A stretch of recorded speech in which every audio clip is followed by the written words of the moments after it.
yan. Oh my God! Familiar yung name na yan, Salve. Very big. Oh, siya pala yan. In person. Ganda-ganda mo sa akin. Baka mamay Valencia na. Pero si Junie. At I know you're just doing your job. It's okay. Ay, yeah. Ay, saan pumunta dito? Hindi ka matatandaan yun.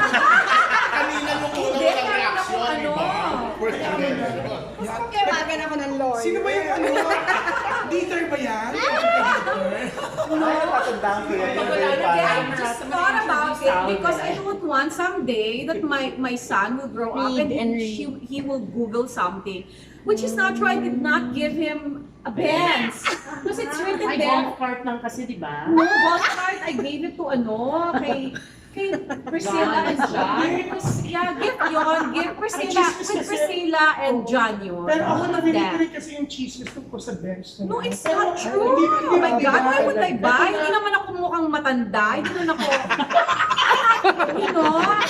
kulubot. Pero ang sabi, I'm not like extra large. ito na binigyan. Oh my God. Ay, naku, wag na natin pag-usapan yung ano.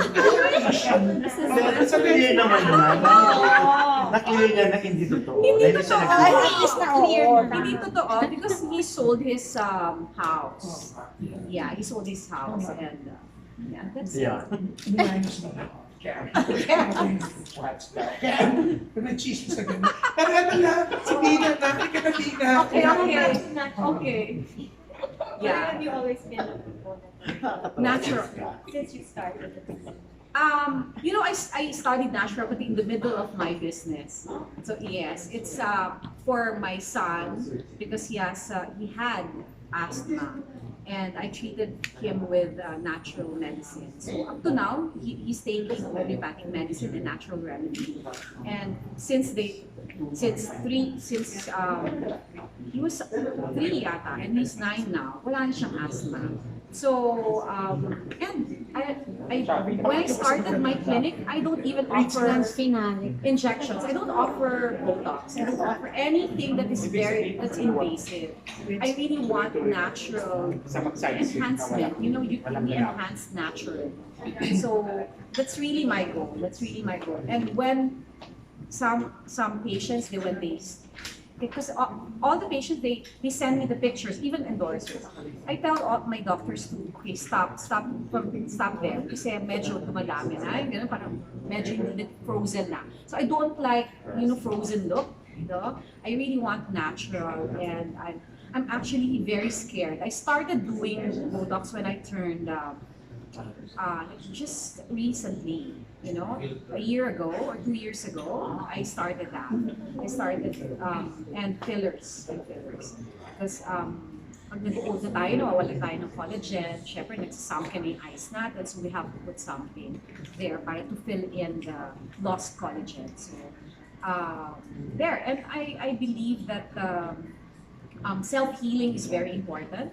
You have a positive outlook in life, and the stress, you cannot avoid it. My God, I'm always stressed every day.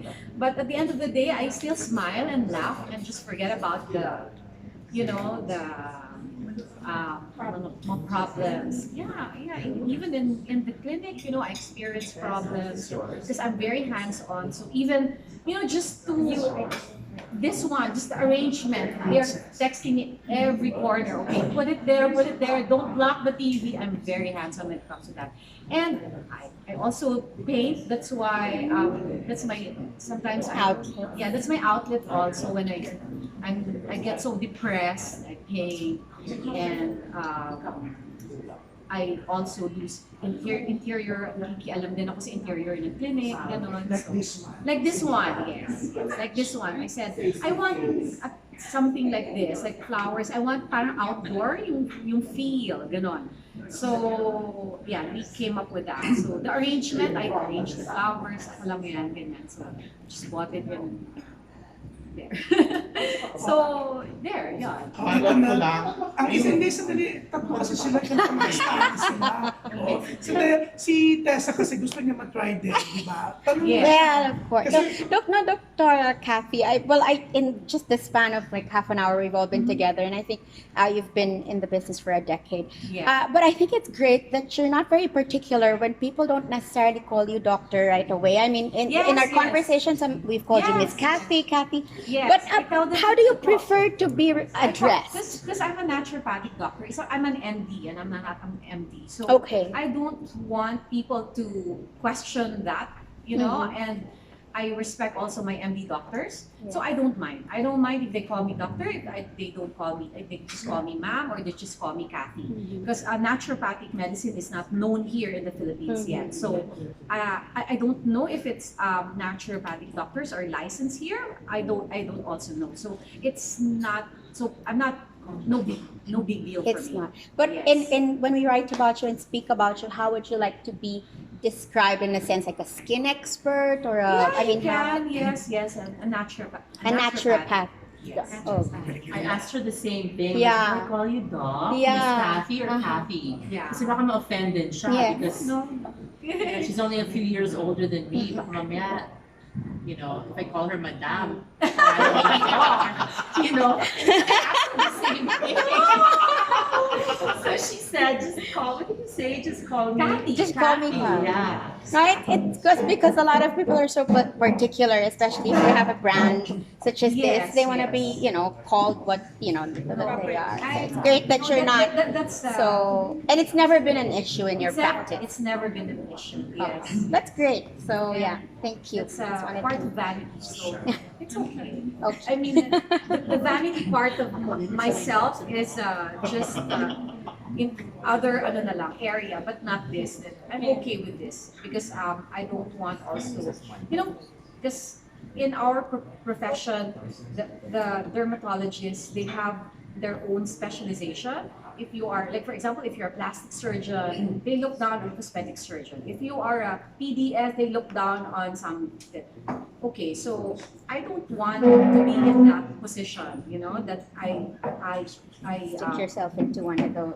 Yeah. Yes, I don't want that. Competition. Yeah, no, not anymore. So I put this clinic. I have the doctors are I have good doctors under me, so that's good enough for me. I think you're also a very successful businesswoman. Yeah, Yes, that's also more than something that you anything, should yeah. be described as. Yes, diba? I An think so. Because entrepreneur. I'm very meticulous and posy when it comes to details, and yeah. So I think even like what Rufa said, even in our television TVC. So I picked the clothes, I wrote the script. Yeah, I thought of the tagline, beauty is limitless. Actually, that one also, this TV commercial also, I thought of that. I got that from Fenty commercial. So I want to tap the millennials. And I want very out of the box idea. I don't want the white and medyo Very usual, Yeah, the usual. So I thought of that. It's very And, sexy. Yeah. So, Sexy nga yun. sexy Yeah, lang. yeah. So we showcase. And in our, pwede ba natin later pakita, no, this TVC, we showcase naman our strength. That's how we defend our TVC and ASC, because how can you say that you go beyond, and how can you say beauty is limitless? Because it's not limitless. And I told my staff, because I wasn't there, and I just sent them a VO. I told them to explain what I meant about beyond. Beyond is not just aesthetics. Beyond is when you are also beautiful inside, and your perspective in life is beautiful. It reflects on your face. And when you're stressed, my God, like lately I was so stressed because of everything. It reflects on your face, right? So you can't sleep, and you look haggard. And then we defended also beauty is limitless because all of us, the three of us, we've experienced so many hardships in life. All three of us were all single parent. And we stood up and rise above all the challenges in life, you know, as a single parent. So that's how we defended the TVs, and we got approved. We just put the holistic, holistic beauty is limitless. Nice. Thank you. Ang galing-galing sumagot dito pa. Yeah. Saka alam mo, maganda ang tanong mo, kaya pabigyan mo na siya ito yung Yes, yes, of sa course. white things. Of Kasi course. taga-ano siya, Korean siya. Yes, yes. Siya But tayo gusto yung niya mga white dito. wings, okay, I'm warning you, white wings is very small. That's our, that's the smallest clinic. Yes, okay, the smallest clinic. I built that clinic is because I want to be near my son. Because it's just, my house is just right at the back, behind the clinic. So, So, eto na, ang isa pang stylist, Salve. controversial. Excited. ayan na, exciting. Si Salve. Favorite ko si Salve. Favorite My ko siya. gosh. Siya na favorite ko ngayon. Piling ko nga, Salve, ikaw na hawak next time. Oh, Salve ah. Ito na yung pag-aawayan natin. Experience mo, I will let you experience the Cathy Valencia glow. I promise you. Yes. Halika na magtanong ka na. Just kidding. Magtanong ka na, Salve.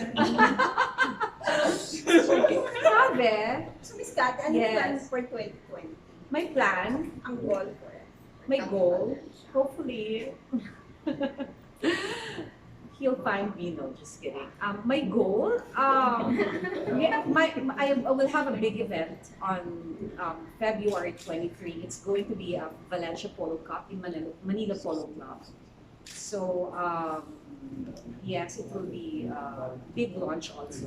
And Mufa will be also launched also. Yun yung official. Ito yung So that's just my idea. I think Mufa doesn't know yet about this, about the polo event. So, but she's going to have a big launch also. Miss Cathy, yung expensive ang capital. Yes, yes. Expensive. Like, Wala kayong parang low-end or high-end compared, I mean, how, clinic nyo. Clinic. price-wise. Price-wise. I think the treatments, it's very competitive when it comes to the prices. But the products, yes. Admittedly, it's very expensive because I don't scrimp on the quality and the raw materials, the ingredients. Because some they put just 0.0001% of this, this ingredients. But I want results. So some of my patients, they're complaining. I've experienced that. Sometimes I hear them talking when they're here, buying the products. But they say, I always buy naman kasi they can't live without my products because it gives good result. And I always tell them that, okay, buy this product. It's very cheap. It's 50% lower than my product. For 6 months, you've been using it. You're not getting any result. For 6 months, you don't look your best. So, diba? And What do you want? Right? So, I think they still patronize. Yeah, it's worth it. They still patronize my products. And I don't want to compromise the quality. But next year, I'll be launching my CV Skin. My CV Skin product. It's there. It's I showcase some of the packaging. That's my packaging. That's my packaging. CV Skin. And the papaya tomato line will be my mid-range. I don't want to go low end because if I go low end, you won't get result. So you get, when you buy the lotion, it will just moisturize, just parang ganun lang, di ba? I want results. So I call it mid-range. So it's a mid-range product because I still put good quality ingredients, ganun pa rin. So you will see that. I'll be launching that next year, and you will see that in probably ayun ang mother. Di ba? Supportive. Buti na lang late si Mami. Attention na sa kanya. Follow-up na ako, Ju. Ito na follow-up pa si Jenny. Okay. It's understandable that you get stressed with your business ventures, but you mentioned before that when you get depressed, you pay. What makes you depressed? But the last time I painted was 2015. Hindi ka na-depressed kay ano?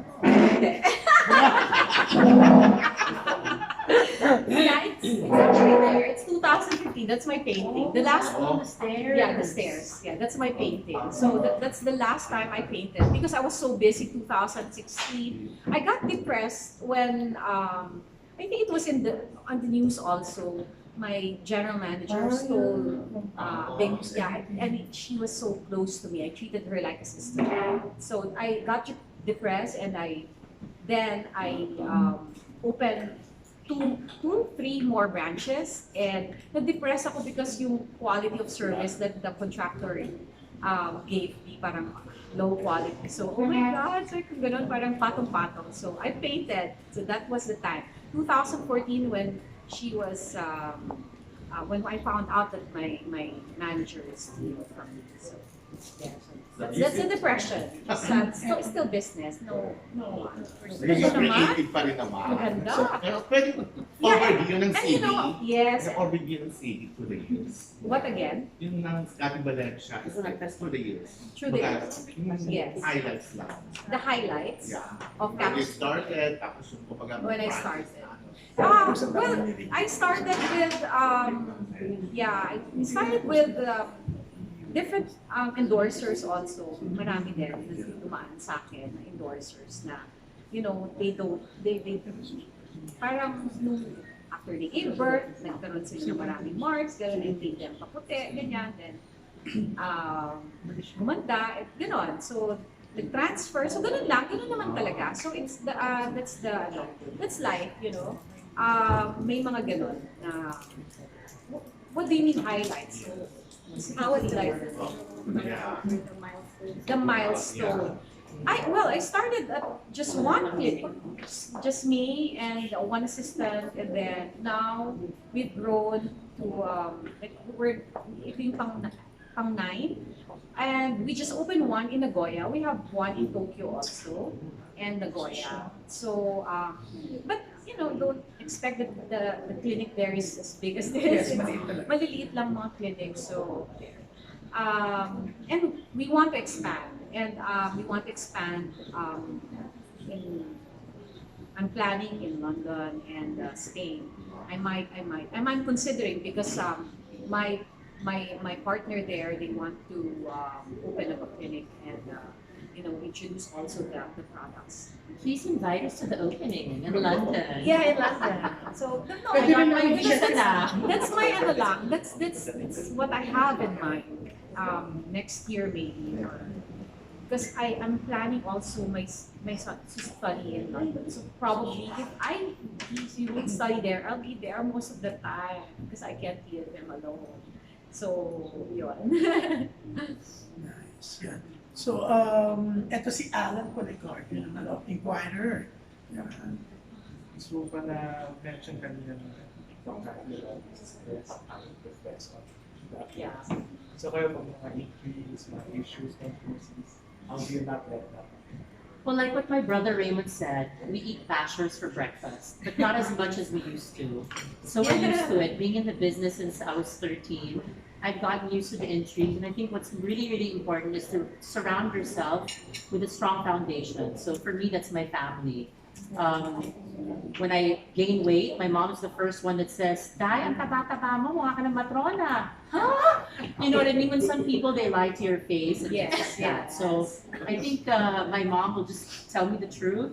I have loving brothers, I have a loving father, and you also need to age gracefully and have a life outside show business. So that's what I've been doing since I was 13. I've not only been working in show business, but I've also set aside investments for the rainy day. Because, you know, naman, the artistas, especially now, they come and go. Yeah. It's not like back in the day when you're a star for many decades. Now it's like, huh?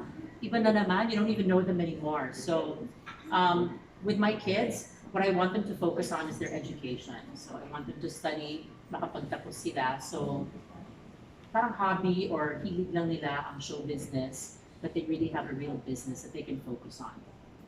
Aging is not something that you fear or I don't fear aging, and now with Google, I used to lie about my age all the time. I used to say, I stopped counting at 25. Eh ngayon, Google nandyan na. Pati si Doreen at si Venice, medyo dalaga na, di ba? 15 and 16, nakakaya naman kung sabihin ko 30 pa rin ako, di ba? Parang di ko na taon ako nanganak, right? So, I just have to lie. 9-year-old yung anak ko. Actually, when I Google you, I can't find anything about you. You're smart. But I think I'm not scared to grow old because lahat naman tayo tatanda. So, para sa akin, mabuti na yung hindi tayo tumatanda ng paurong. Tumanda tayo ng gracefully, di ba? Kung medyo in denial tayo, yun ang mahirap na we act like a teenager when we're not.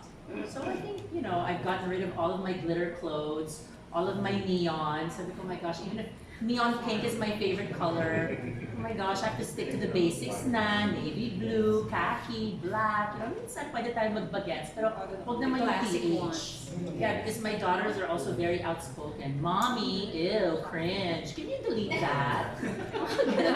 Arte na rin sila, ha? So I make sure that I also think of them first as well. Have you started doing your dancer yet?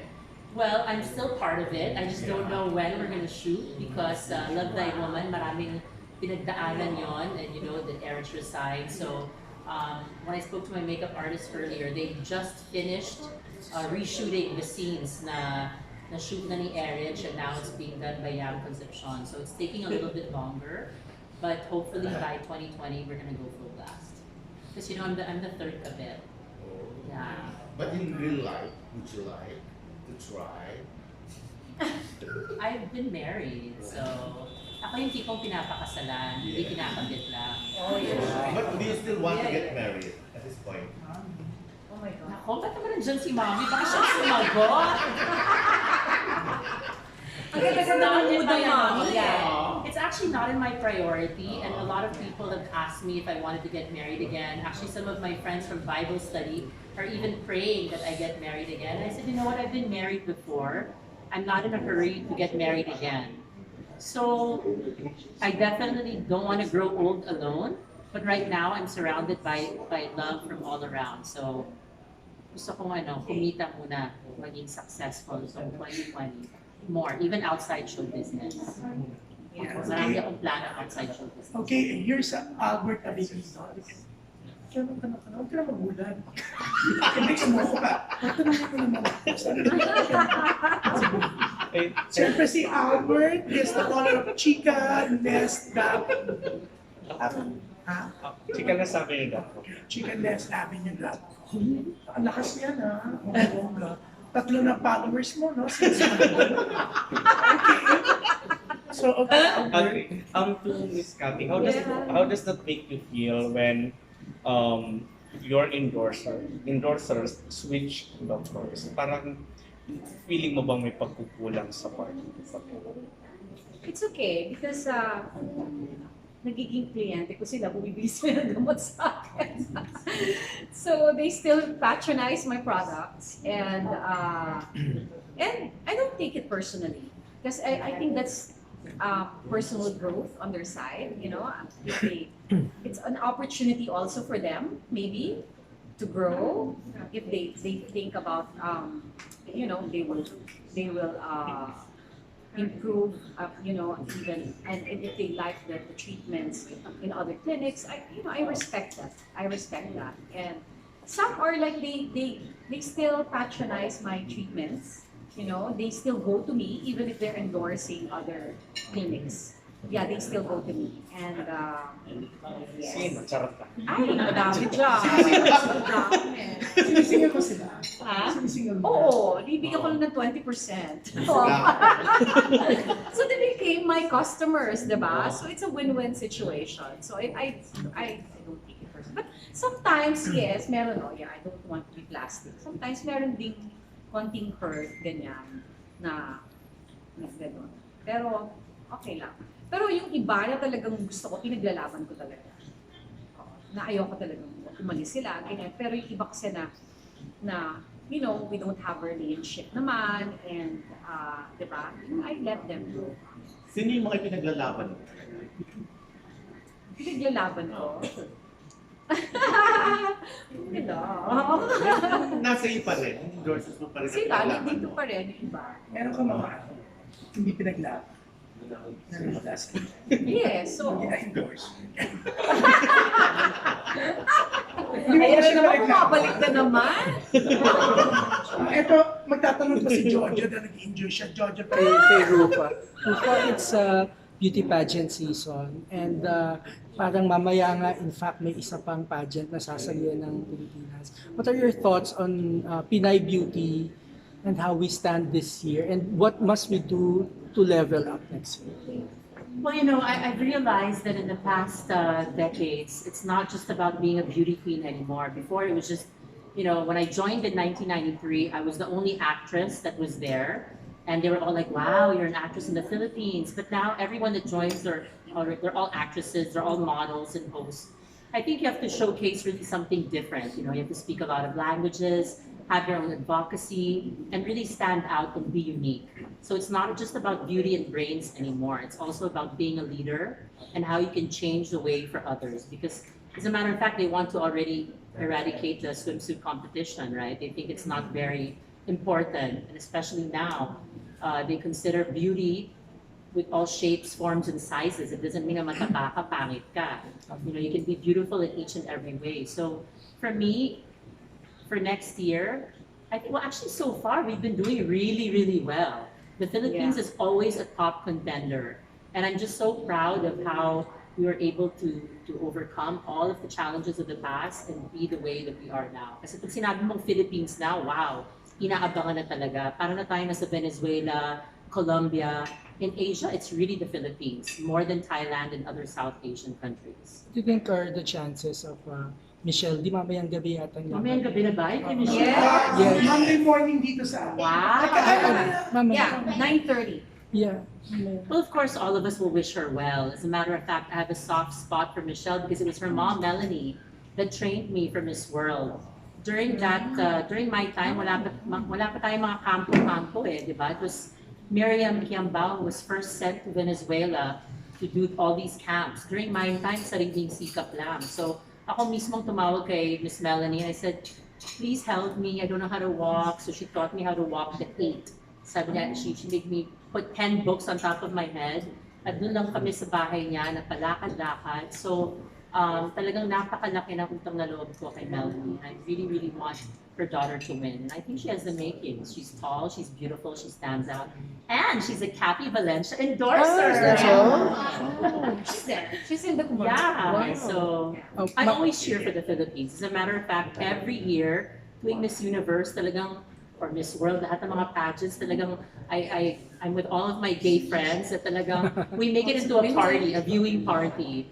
This year lang hindi kasi nga parang puyat ako. But normally every year, may pa-breakfast kami, may pa-cocktails kami. We always cheer for the Philippines. My last question, is there a Pinay representative this year na lumaban na that you feel should have placed higher? Patch, is it the lawyer? You Patch? think she should have won? Yeah, she's very intelligent and I really believe she should try again. I think, sasali ba siya ulit? Sabi, di ba? Yeah, I mean, you know what, hindi naman ibig sabihin na hindi ka pumasok sa top 5 or hindi ka nanalo. You don't have the makings of a beauty queen. Sometimes it's also up to the judges. What's beautiful for me may not be the same for them. So it's also, you really have to really thank your lucky stars as well. So I believe that Patch deserved more. Pinupush daw ni Catriona si Liza. You think Soberano? yeah, you think should be a Wow, good. that would be interesting. Of course, all of us will support. Lahat naman ng kandidata sinusuportahan natin. Salamat. Thank you, Jojo. Salamat. Ikaw ba, Miss Cathy? Sumali ka na sa beauty Oh parlor. my God, I'm just... I'm not po. Ang beauty contest sa mga amin. No, I don't. She's 5 feet. Ha? That's why I wear high heels. Ilang inches siya? Ilang inches? This is 6 inches. Talagang ito napansin na maliit ka. Maliit ako. Talaga. Miss Cathy, how did you prepare Michelle for siya ng mga treatments? We did Trio Slim went back for her tummy and also for her face to make it mukhang, di ba, photogenic. So mas maliit. And what else? We did Lucent Light to minimize the pores and lighten also the skin, be fresh looking yung skin niya. So, but before that, she wants to have Ulthera, but I said, you're leaving 2 days pa lang yan eh. You're leaving Sunday, baka maging medyo swollen ka, so no muna. So, but she did the non-invasive one. Her skin is nice, is beautiful, and enhancement lang talaga, just to look fresh and not look covered, and parang hindi tense din yung mga pores. Yes. I'm just curious lang, how did you end up as an ND? As an ND, I studied in Trinity Natural School of Health, and before that, I also studied in Japan, and ang specialization ko is atopic dermatitis. So that's the only specialization I had before, and also the acne management, how to treat acne. And then I attended also some short courses in London last year for naturopathy. So I really love natural medicine because you know I'm not a fan of synthetic ones. You go synthetic medicine right away when you have like mild fever lang or simple headache, simple headache, ginger, warm ginger can treat that. If you feel dizzy, a warm ginger also, and lemon can treat that. So, I'm an advocate of really natural beauty. So that's why I want to be. That's why it's a holistic beauty is limitless. That's the TVC. Yes. Ms. Rupa, this one na question related kay Jojo. What do you say about Biniling Pilipinas changing? Because you're a Biniling. I know, actually, I just learned about it last night. I don't know the full details. That's why it was really timely when I posted a throwback yesterday. And I said, once a Binibini, always a Binibini. Because I grew up with Mrs. Stella Marquez de Araneta. In 1992, I was handpicked to represent the Philippines in the Look of the Year competition in New York. I was only 17.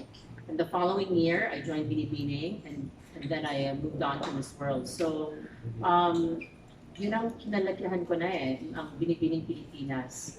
So I don't know exactly what's happening right now. You'll have to inform me because I'm not yet well informed because I heard this just happened 2 days, 3 2 days. days ago. And nagulat na lang ako when they posted the official statement. So I